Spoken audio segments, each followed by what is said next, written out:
Good morning, children. So, today we are going to discuss about the laws of motion. Laws of motions में आपको जो है 3 laws आता है जो न्यूटन ने दिया था, first law, second law, third law. तो ऐसा नहीं है कि लॉज ऑफ मोशन जो है वो न्यूटन्स ने ही स्टार्ट किया। लॉज ऑफ मोशन था पहले भी, इस पे आपको जो है वो इस पे रिसर्च हो चुका है। ये जो है गैलीलियो का मॉडिफाइड जो है लॉ है, जिसको आपको जो है लॉ ऑफ इनर्शिया बोलते हैं, वो गैलीलियो ने बताया था। ठीक है, उसी का मॉडिफाइड फॉर्म जो है वो लॉज ऑफ मोशन, जिसमें 3 लॉज दिया गया न्यूटन्स के द्वारा, Newton's first law, Newton's second law and Newton's third law. तो आज हम डिस्कस करेंगे ये तीनों जो है लॉज को हम डिस्कस करेंगे। तो पहले हम आते हैं कि फर्स्ट लॉ क्या होता है।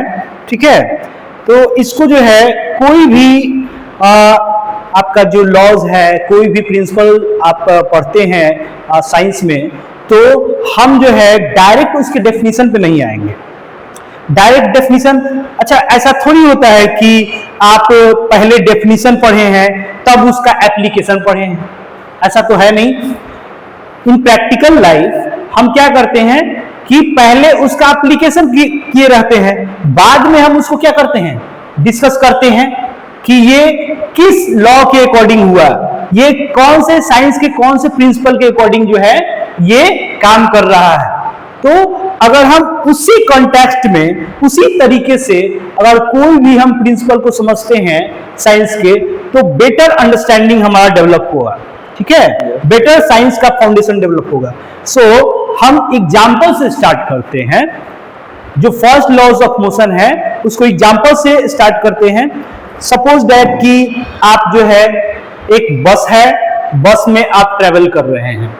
तो बस में ट्रेवल कर रहे हैं तो बस जो है वो मोशन में जब होता है तो आप जो है उसके रेस्पेक्ट में जो है बस जो है वो जिस पोजीशन से स्टार्ट करना होता है, मूव करना स्टार्ट करता है, उस पोजीशन से बस जो है वो किस स्टेट में है, मूविंग स्टेट में है। किस स्टेट में है, मूविंग स्टेट में है।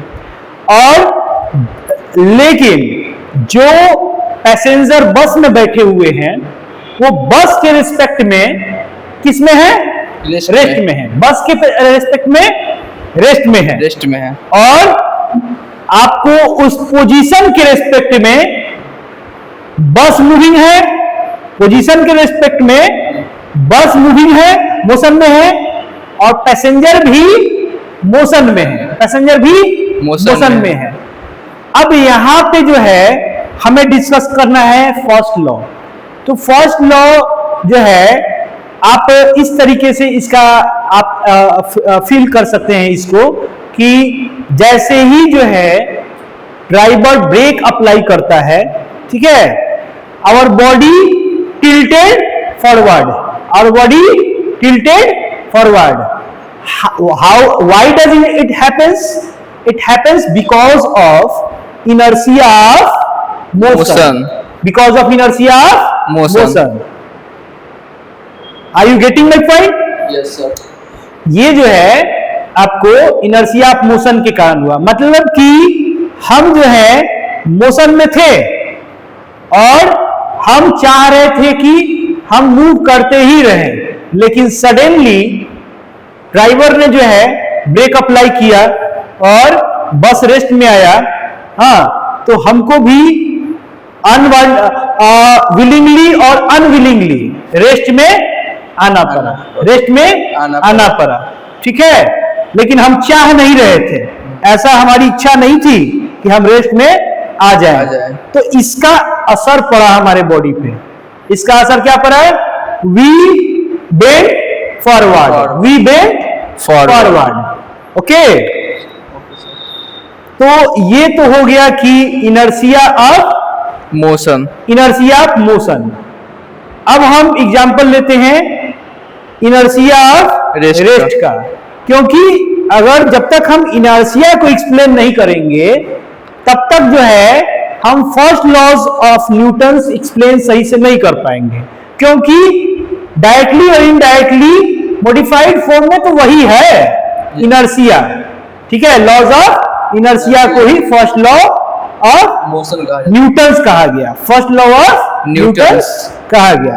ठीक है, अब बात लेते हैं, एग्जांपल लेते हैं किसका, इनर्शिया ऑफ रेस्ट का। तो आप जो है अपने डे टू डे लाइफ में कुछ एक्टिविटी करते रहते हैं। ठीक है, एक्टिविटी करते रहते हैं, जैसे आप लोग कैरम बोर्ड खेलते हैं, कैरम बोर्ड खेलते हैं ना। yes, जो स्ट्राइकर होता है, जब आप जो है स्ट्राइकर से दूसरे जो है वो उसका जो क्या बोलते हैं उसको, उसको क्या बोलते हैं, स्ट्राइकर के साथ जो मतलब कॉमन भाषा में हम बोल देते हैं कि गोटी है। तो सपोज दैट इसी तरीके से समझिए कि अब उस गोटी पे स्ट्राइकर से हम स्ट्राइक करते हैं तो क्या हो जाता है, वो एक तो जो है वो जिस डायरेक्शन में हम भेजना चाहते हैं उस डायरेक्शन में जाता है, सबसे बॉटम वाला, लेकिन उसके ऊपर जितना भी है वो भी तो रेस्ट में था, लेकिन ऑल ऑफ सडन जो है नीचे वाला मोशन में आया। तो ऊपर वाला नहीं चाहते हुए भी उसको मोशन में आना पड़ा, और यही अनविलिंगली मोशन जो है वो एक जो है वो इफेक्ट को जनरेट किया कि वो क्या हो जाता है, फॉल डाउन हो जाता है। All of suddenly get all the सारे फॉल डाउन हो जाते हैं। ठीक है, तो ये क्यों हुआ, इनर्शिया ऑफ रेस्ट से हुआ, इनर्शिया ऑफ रेस्ट से हुआ। एक और होता है inertia of direction. Inertia of direction, ये इसको समझिए कि कोई भी ऑब्जेक्ट का डायरेक्शन जब चेंज हम करते हैं तो वो आपको जो है चेंज डायरेक्शन जो है, जैसे कोई भी ऑब्जेक्ट पे फोर्स अप्लाई करते हैं तो वो क्या करता है, डायरेक्शन भी चेंज कर देता है, डायरेक्शन भी चेंज करता है। लेकिन जो ऑब्जेक्ट जो है वो एक ही डायरेक्शन में मूव कर रहा है, एक ही डायरेक्शन में मूव कर रहा है, लेकिन वो अपना डायरेक्शन चेंज नहीं करना चाह रहा है, नहीं डायरेक्शन चेंज करना चाह रहा है, नहीं चाह रहा है। लेकिन फोर्सफुली जब हम उसका डायरेक्शन चेंज करते हैं तो इसका इफेक्ट क्या पड़ता है, इसका इफेक्ट पड़ता है कि वो जो है वो move aside, movement side wise हो जाता है, मूवमेंट क्या होता है, साइड वाइज हो जाता है। ये क्या हो गया, इनर्शिया ऑफ डायरेक्शन का इफेक्ट हो गया, इनर्शिया ऑफ डायरेक्शन का इफेक्ट होगा। अक्सर जो है बस जब आपको जो है मुड़ता है गोलंबर से, ठीक है, तो उस समय हम जो है वो साइड मूव हो जाता है, हमारा बॉडी साइड मूव होता है, ये इनर्शिया ऑफ डायरेक्शन के कारण होता है। और इसी तीनों इनर्शिया, लॉज ऑफ इनर्शिया को न्यूटन ने स्टार्टिंग पॉइंट कहा अपने किस पे, अपने न्यूटन्स लॉ में। न्यूटन्स लॉ इन्होंने गैलीलियो के लॉज ऑफ इनर्शिया से स्टार्ट कर दिया, उन्होंने उतना मेहनत ही नहीं किया फर्स्ट लॉ पे, ठीक है, और नाम दे दिए क्या कि first laws of motion, Newton first laws of motion. तो कंबाइंड फॉर्म में we can say that Newton's first law state that, write down something, Newton's first law state that, write the heading, Newton's first law of motion, Newton's first laws of motion, Newton's first laws of motion, chapter 4, laws of motion, laws of motion. So Newton's first law, it states that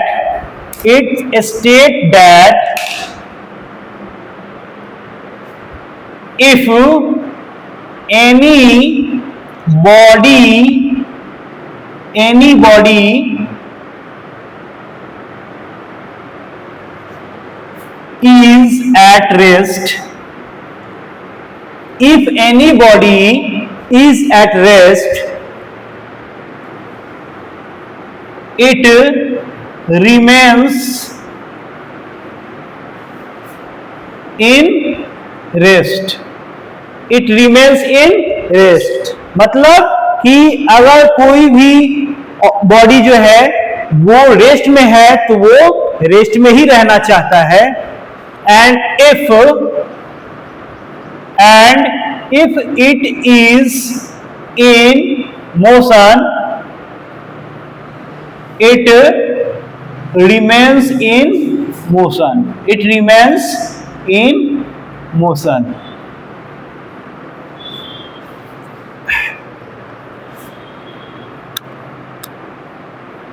until an external force is not applied। जब तक कोई external force नहीं देंगे तब तक जो है जो बॉडी जिस स्टेट में रहता है उसी स्टेट में रहना चाहता है। रेस्ट के स्टेट में रहेगा तो रेस्ट में रहना चाहेगा, मोशन के कंडीशन में रहेगा तो मोशन में रहना चाहेगा, ठीक है। लेकिन जैसे ही कोई एक्सटर्नल फोर्स अप्लाई होता है तो ये क्या करता है, अपना स्टेट चेंज कर देता है ऑब्जेक्ट। समझ में आ रहा है? Yes sir. Are you getting my point? Yes sir. Is it clear? So this is what? Newton's first law. This is what? Newton's first law. Okay? So, stand up and give the examples of Newton's first law. You are watching every day. Give yes, one sir. examples. बताइए, कोई example बताइए जो Newton's first law के सिद्धांत पे है, application पे है और आप जो है उसको रियलाइज करते हैं डे टू डे लाइफ में। बताइए सर। जब हम डेली अपने बस से स्कूल की तरफ आते हैं वो तो हमने आपको एक्सप्लेन कर दिया, इसके अलावा और कोई बताइए। सर जैसे स्कूल में कोई बुक रखा हुआ है वो अभी रेस्ट में है, जब तक सर उस पर आप अनबैलेंस एक्सटर्नल फोर्स लगाएंगे नहीं तब तक वो रेस्ट में ही रहेगा। ठीक है, very good, thank you sir. तो ये हमारा सिंपल सा न्यूटन्स फर्स्ट लॉ है, ठीक है। उसके बाद न्यूटन सेकेंड लॉ आता है, ठीक है। ये भी आपको जो है इसी से रिलेटेड है, ठीक है। यहां पे एक्सटर्नल फोर्स का बात हुआ है। तो अब हम पढ़ेंगे कि जब एक्सटर्नल फोर्स हम अप्लाई कर रहे हैं तब क्या कंडीशन आता है, तब क्या रिजल्ट हमें मिलता है, ठीक है। अभी तक हम फर्स्ट लॉ में एक्सटर्नल फोर्स अप्लाई नहीं कर रहे थे। फर्स्ट लॉ में एक्सटर्नल फोर्स अप्लाई नहीं कर रहे थे, तो नेचर देख रहे थे ऑब्जेक्ट का, नेचर देख लिया हमने, ठीक है। अब हम अप्लाई करेंगे, अब हम क्या करेंगे, एक्सटर्नल फोर्स अप्लाई करेंगे। तो एक्सटर्नल फोर्स अप्लाई करेंगे, then what would be the result, we will now discuss. समझ रहे हैं? चलिए, तो न्यूटन सेकेंड लॉ ये बोलता है कि हम इसको जो है मैथमेटिकली भी देखेंगे और बाय लैंग्वेज भी देखेंगे, ठीक है। तो लैंग्वेज के फॉर्म में हम किस तरीके से इसको डिस्कस कर सकते हैं कि if an external force is applied on a body, we all know that it may be comes in motion। ये हो सकता है कि मोशन में आ जाए। कोई भी ऑब्जेक्ट पे जब हम एक्सटर्नल फोर्स अप्लाई कर रहे हैं तो पॉसिबिलिटी है कि क्या हो जाए, मोशन में आ जाए। पॉसिबिलिटी है, ऐसा श्योरिटी नहीं है कि मोशन में ही आ जाएगा, ठीक है। ऐसा श्योर नहीं है कि मोशन में ही आ जाएगा, बट चांसेस है कि मोशन में आ जाएगा, ठीक है। मोशन में आने का मतलब कि एक्सेलरेशन होगा। मोशन में आने का मतलब क्या होगा? Acceleration. एक्सेलरेशन होगा। ठीक है, ये टर्म हम यूज करेंगे क्योंकि हम एक्सेलरेशन यूज कर चुके हैं। हम एक्सेलरेशन के बारे में पूरी तरीके से पढ़ चुके हैं। Motion chapter, motion in a plane, motion in a straight line, ये सब में हम एक्सेलरेशन वर्ड यूज कर चुके हैं। ठीक है, यहाँ अब हम डायरेक्ट उसके न्यूटन सेकेंड लॉ के रिजल्ट पे बात करेंगे। तो रिजल्ट अल्टीमेटली क्या होता है? न्यूटन सेकेंड लॉ में जो हम एक्सटर्नल फोर्स अप्लाई करते हैं, ठीक है, उसका रिजल्ट क्या होता है? रिजल्ट जो है वो एक्सेलरेशन को जनरेट करता है, ऑब्जेक्ट में एक्सेलरेशन को जनरेट करता है। बात समझे यार? Yes sir. अगर हम उसका रिलेशन निकालते हैं, एक्सेलरेशन का रिलेशन निकालते हैं, जितना अगर हम फोर्स अप्लाई करते हैं, हाँ, तो प्रैक्टिकली समझिए कि आपको क्या एहसास होता है। ज्यादा फोर्स अप्लाई करेंगे तो एक्सेलरेशन क्या होगा? ज्यादा होगा। ज्यादा होगा। कम फोर्स अप्लाई करेंगे तो एक्सेलरेशन क्या होगा? कम होगा। यानी कि force is directly proportional to acceleration. Acceleration होगा? Yes sir. अब बताइए कि ठीक है, चलिए ये बात तो हो गया। पहला बात कि फोर्स अप्लाई करेंगे, तो जितना फोर्स अप्लाई करेंगे, उतना ही एक्सेलरेशन ज्यादा होगा। जितना कम फोर्स अप्लाई करेंगे उतना ही कम एक्सेलरेशन होगा। दूसरा कि फोर्स उतना ही अप्लाई करेंगे, लेकिन अगर हम मास जो है वो, अगर किसी भी ऑब्जेक्ट का मास कम है तो वो उसमें एक्सेलरेशन ज्यादा होगा। मास कम है तो एक्सेलरेशन ज्यादा होगा, और मास ज्यादा है तो एक्सेलरेशन कम होगा। रियलाइज करते हैं कि नहीं करते हैं? Yes sir. मास पे भी तो एक्सेलरेशन डिपेंड करता है। फोर्स उतना ही लगा रहे हैं, सपोज दैट फोर्स हम उतना ही लगा रहे हैं, लेकिन मास अगर आपका कम हो जाए या ज्यादा हो जाए तो कम हो जाएगा, तो देखिए उल्टा हो जाएगा। ठीक है, एक्सेलरेशन, मास अगर ज्यादा होगा तो एक्सेलरेशन क्या हो जाएगा? कम हो जाएगा, और मास अगर कम रहेगा तो एक्सेलरेशन ज्यादा हो जाएगा। बात समझ रहे हैं? तो यहाँ पे अगर फोर्स लगाने पे, कांस्टेंट फोर्स लगाने पे एक्सेलरेशन और मास का अगर जो है हम रिलेशन यहाँ देखें, तो आपको ऐसे लिख सकते हैं कि when we apply constant force on different object, on more than one object, when we apply constant force on more than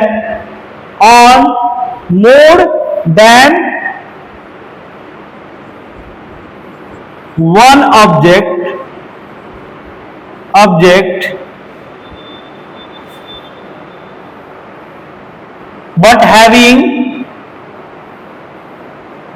different masses, then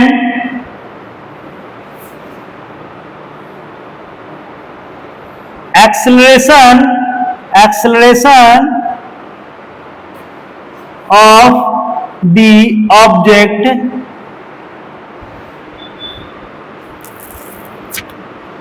depends on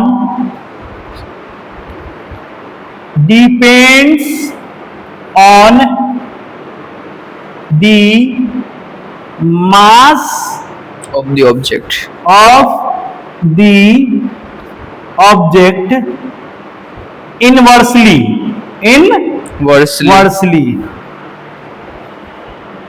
इसका मतलब means if mass is greater,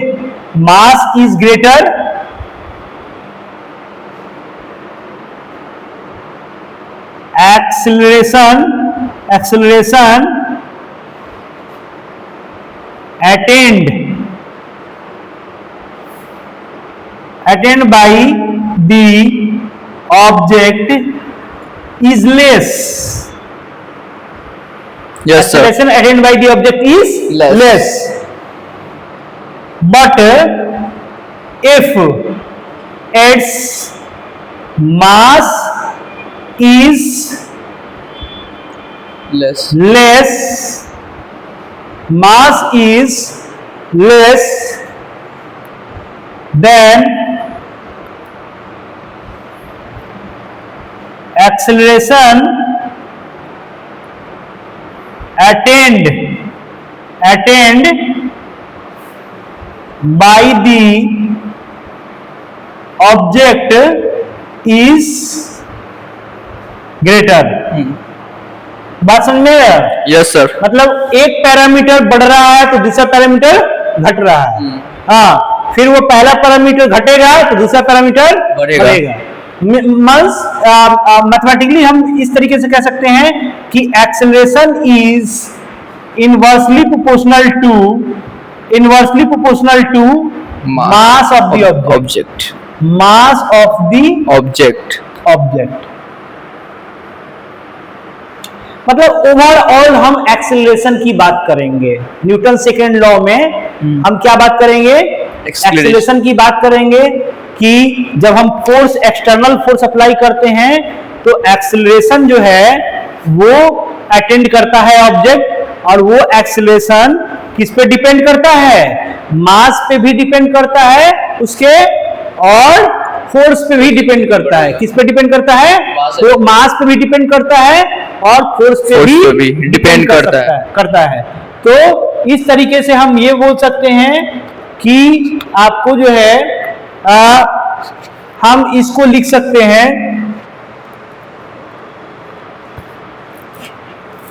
अब force को हम देखेंगे। Force जो है, force को तो हम देख चुके हैं कि एक्सेलरेशन, फोर्स ज्यादा लगाएंगे तो एक्सेलरेशन ज्यादा होगा, फोर्स कम लगाएंगे तो एक्सेलरेशन कम होगा। ठीक है? Yes sir. अच्छा, अब फोर्स जो है,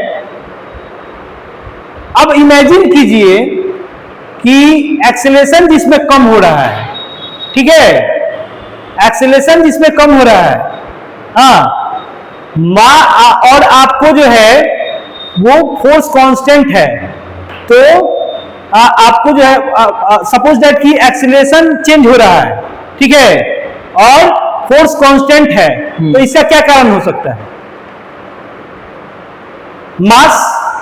मास वेरी कर रहा है, फोर्स कांस्टेंट है, एक्सेलरेशन वेरी कर रहा है, तो क्या कारण हो सकता है? मास जो है वो क्या होगा? वेरी करेगा, ठीक है। तो अब इस रिलेशन को कैसे लिख सकते हैं? आपको F equal to, F is proportional to M A, F is proportional to M A, ये लिखेंगे, और यहां पे कांस्टेंट ऑफ प्रोपोर्शनलिटी का साइन लगाएंगे। प्रोपोर्शनलिटी कांस्टेंट क्या रखेंगे? इसको इक्वेट करने के लिए कांस्टेंट ऑफ प्रोपोर्शनलिटी जो है, और या प्रोपोर्शनलिटी कांस्टेंट कह सकते हो, वो हम क्या यूज करेंगे? के। क्या यूज करेंगे? के। और के का वैल्यू हम क्या लेंगे? 1। के का वैल्यू क्या लेंगे? 1। तो इस तरीके से हमको टेस्ट कर देना। लो,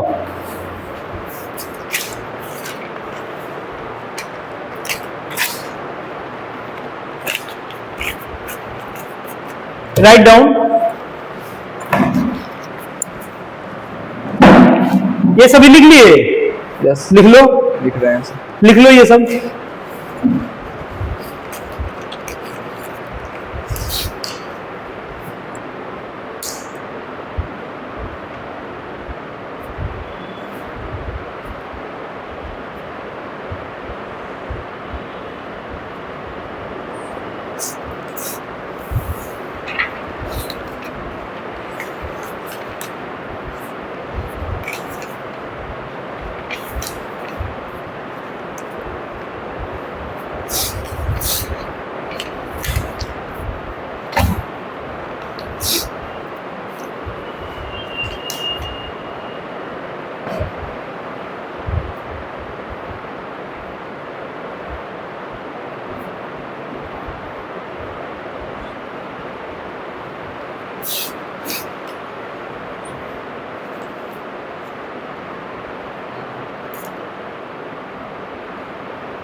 यस सर, हो गया।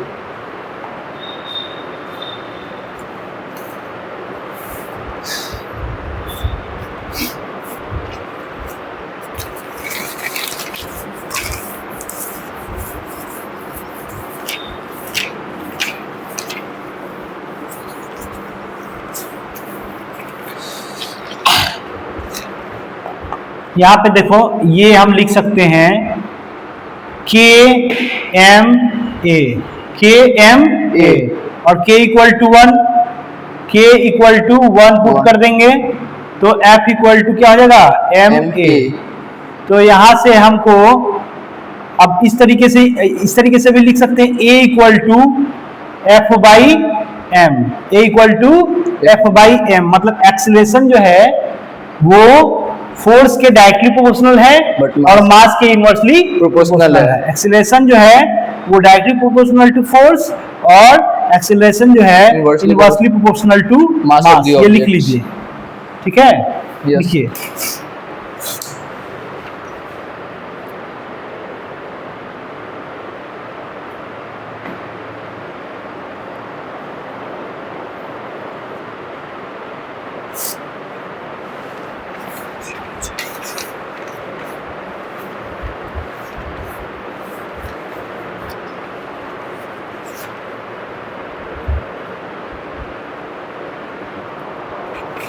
इस न्यूटन सेकेंड लॉ में हम एक नया टर्म जानेंगे, मोमेंटम। क्या जानेंगे? मोमेंटम। तो मोमेंटम क्या है? मोमेंटम जो है product of mass of the object and its velocity, velocity attend by the object. ठीक है, जब हम फोर्स अप्लाई करते हैं कोई भी ऑब्जेक्ट पे, तो जो ऑब्जेक्ट होता है उसका तो कुछ मास होता ही है। Yes sir. और वो वेलोसिटी अटेंड करता है, वेलोसिटी अटेंड करता है। तो मोमेंटम क्या हुआ उस ऑब्जेक्ट का? उसका मास का और जो वेलोसिटी अटेंड किया है उसका प्रोडक्ट। तो हम लिख सकते हैं कि momentum equal to momentum equal to product of the mass of object into velocity attained by the its acceleration attained। velocity attained, velocity attained लिखो, acceleration attained लिखो, velocity attained ही लिखो, velocity attained। चलिए, मोमेंटम को denote करते हैं P से, ठीक है, इक्वल टू आपको एन वी लिख लीजिए। आज के लिए बस इतना ही, और हम नेक्स्ट क्लास में नेक्स्ट टॉपिक पढ़ेंगे। Thank you.